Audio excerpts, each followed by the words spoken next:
করতে পারবে। আমরা প্লেসমেন্টের ব্যাপারে ওদেরকে হেল্প করব।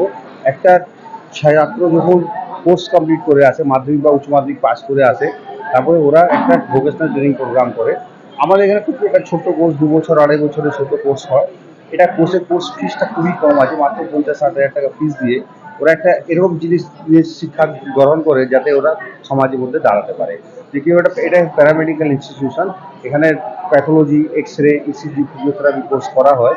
এই 2 বছর 2.5 বছরের ট্রেনিং প্রোগ্রাম করে ওরা একটা সমাজের উপরে দাঁড়াতে পারে। সুতরাং এই ছোট ট্রেনিং প্রোগ্রাম করে লাইফে সেটেল করার জন্য ওদের একটা ভালো স্কোপ আছে, যেটা ওরা এই সুযোগটা নিতে পারে। আপনার নাম? আমার নাম অজিত কুমার সিনহা, আমি সহ-সম্পাদক, স্কুল অফ মেডিকেল টেকনোলজি। আমি বলবো যে আমরা ডক্টর রাধাকৃষ্ণনের জন্মদিনে এই বার্তাটা দিতে চাই। উনি শুধু শিক্ষক ছিলেন না, উনি একটা লোককে জীবনে কি করে ও দাঁড়াবে, একটা আদর্শ মানুষ হবে, তো সেই ব্যাপারে ওনার একটা ফিলোসফি ছিল যে একজন মানুষ তার রূপান্তর করতে হবে আমাকে। যে একজন ছাত্র প্রথমে ভর্তি হতে আসে, সে তখন নিজের ব্যাপারে নিজের সম্পর্কে অতটা ওয়াকিবহাল নয়, সে জানে না যে তার মধ্যে আদৌ কি পোটেনশিয়াল আছে। সেই পোটেনশিয়ালটা আমরা ট্রান্সফর্ম করি, এটাই আমাদের কাজ, এবং তার মধ্যে আত্মবিশ্বাস ফিরিয়ে আনি এবং সবসময় তাকে বলি যে সত্যের পথে চলবে, মাথা উঁচু করে দাঁড়াবে। এবং আমরা দেখেছি যেসব ছাত্রছাত্রীদের আমরা বিগত দিনে আমরা 30 বছর ধরে বিভিন্ন প্যারামেডিক্যাল ফিল্ডে ট্রেনিং দিয়েছি, আমাদের ছাত্রছাত্রীরা পশ্চিমবঙ্গের সমস্ত ডায়াগনস্টিক প্রাইভেট গভর্নমেন্ট হসপিটালে কাজ করে, এবং সেখানে গিয়ে আমরা যখন যাই তখন দেখি যে তাদের যেখানে আমরা ভর্তি যখন করেছিলাম তাদের যেই আমরা মানসিক অবস্থা দেখেছিলাম, তাদেরকে দেখে আর আমরা চিনতেই পারি না যে তারা কোথায় তাদের রূপান্তর হয়ে গেছে। যে মানে we are very surprised and seeing the transformation of life.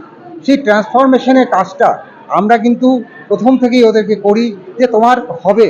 অনেকে বলে যে আমি তো ইংরেজি মিডিয়ামে জানি না, তো আমরা তাকে বলি তুমি বাংলা মিডিয়াম কি ইংরেজি মিডিয়াম, আমরা আস্তে আস্তে করে তোমাকে শেখাবো।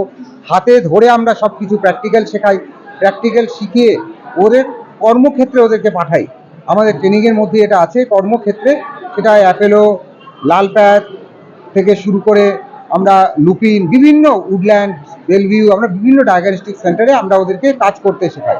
তো সেখানে ওদের প্রফেশনাল আইডিয়াটা ওদের মধ্যে গ্র্যাব হয়, এবং তারপরে সেই মানুষটার পুরো পরিবর্তন হয়ে যায়। তখন তারপরে সে আর চাকরি খুঁজতেও আমার কাছে আসে না, কারণ সে ওখান থেকেই তার কর্মসূত্র, নিজের মধ্যে যখন কনফিডেন্স আসে, তখন সেই কনফিডেন্স থেকেই তার মধ্যে এই পার্টটা আসে যে আমরা মানে নিজেরা করতে পারবো। এবং আমরা দেখেছি যে বিগত দিনে আমরা যেখান থেকে রবীন্দ্রভারতী ইউনিভার্সিটি, আলিয়া ইউনিভার্সিটি এবং মৌলানা কালাম আজাদ ইউনিভার্সিটির আন্ডারে বিভিন্ন কোর্স করেছি, আইএমএ থেকেও কিছু কোর্স আমরা করেছি, ইন্ডিয়ান মেডিকেল অ্যাসোসিয়েশন থেকে, এবং তারা কিন্তু আজকে কর্মক্ষেত্রে প্রতিষ্ঠিত। এবং আমরা এটা গর্বের সঙ্গে বলতে পারি যে ছাত্রের ক্যারেক্টার বিল্ড করা, তার মধ্যে তার ট্রান্সফরমেশন ঘটানো, এটাই শিক্ষক হিসাবে আমাদের মূল কাজ। এবং সেটা আমরা বলতে পারবো যে আমরা পুরোটা করার চেষ্টা করেছি। এবং এটাই আমাদের ইনস্টিটিউশনের ব্রত, বা আমাদের যে আমি একজন শিক্ষক হিসেবে আমার ব্রত, যে ছাত্রছাত্রীদের মধ্যে তার মনোবল ফিরিয়ে আনা, তার মধ্যে যে সত্যিকারের মানুষটা আছে, তার মধ্যে যেটা নেগেটিভিটি ভাব আছে আমি পারবো না, প্রত্যেক মানুষ সব কিছু করতে পারে, তার মধ্যে সেইটুকুন জাগরণ শুধু জাগিয়ে দেওয়াই আমাদের কাজ। এত বড় একটা যে প্রতিবাদ আজকে গড়ে উঠেছে মানুষের মধ্যে, মানুষের যেটা ভয় ছিল, আজকে ভয় থেকে অভয় এসছে। আজকে সমাজের সমস্ত স্তরের লোক এই প্রতিবাদে এসছে। এই প্রতিবাদটা ভীষণ দরকার, কারণ এইটা যদি মানে না হতো, আগেও আমরা বিভিন্ন এরকম ঘটনা ঘটতে দেখেছি যেখানে দোষীরা শাস্তি পায় না। তো দোষীরা শাস্তি না পেলে ওরা তো পেয়ে বসবে, তাহলে এই অত্যাচার বাড়বে। মানুষের যেরকমভাবে মানসিক শোধন দরকার, তো সেইভাবে আমাদের দরকার প্রতিবাদ। সেই প্রতিবাদটা আজকে সমস্ত দেশে, সমস্ত জায়গায়, আমি নিজেও বিভিন্ন প্রতিবাদে অংশগ্রহণ করেছি, রাত জেগেছি। তো আমরা চাই যে এই প্রতিবাদ যেটা গড়ে উঠেছে সেটার ভীষণ প্রয়োজনীয়তা আছে, এবং যতদিন না পর্যন্ত জাস্টিস পায়, সেই প্রতিবাদ কর্মসূচি যেটা সমস্ত আপামর জনসাধারণ নিয়েছেন সেটা মানে মানে চলবে, এবং মানুষ জাস্টিস মানে অভয়া জাস্টিস পাবে, এইটুকু সম্পূর্ণ বিশ্বাস, আস্থা আদালতের উপর আমাদের আছে। আমরা চাই অভয়া অবশ্যই বিচার পাক। অভয়াকে তো আমরা ফেরত পাবো না, যে আগামী দিনে যাতে এইরকম অভয়া আর কাউকে হতে না হয়, তার জন্য কড়া পদক্ষেপ যাদের দ্বারা এটা সংগঠিত হয়েছে, তারা তাদের বিরুদ্ধে শাস্তিমূলক সাংঘাতিক ক্যাপিটাল মানে পানিশমেন্ট আমরা চাই। আমার নাম শিবরাম চক্রবর্তী, আমি স্কুল অফ মেডিকেল টেকনোলজির সম্পাদক।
বোধিসত্ত্বনারায়ণ বন্দ্যোপাধ্যায় রচয়িত অভিশয়।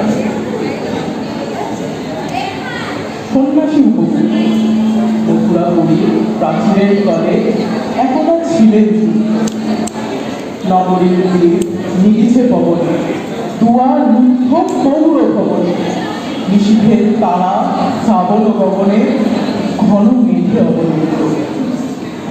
কাহারে নুপুর সিঞ্চিত পথ সহসা বাজিল বক্ষে, সন্ন্যাসী বর চমকি জাগিল স্বপ্ন জরিমা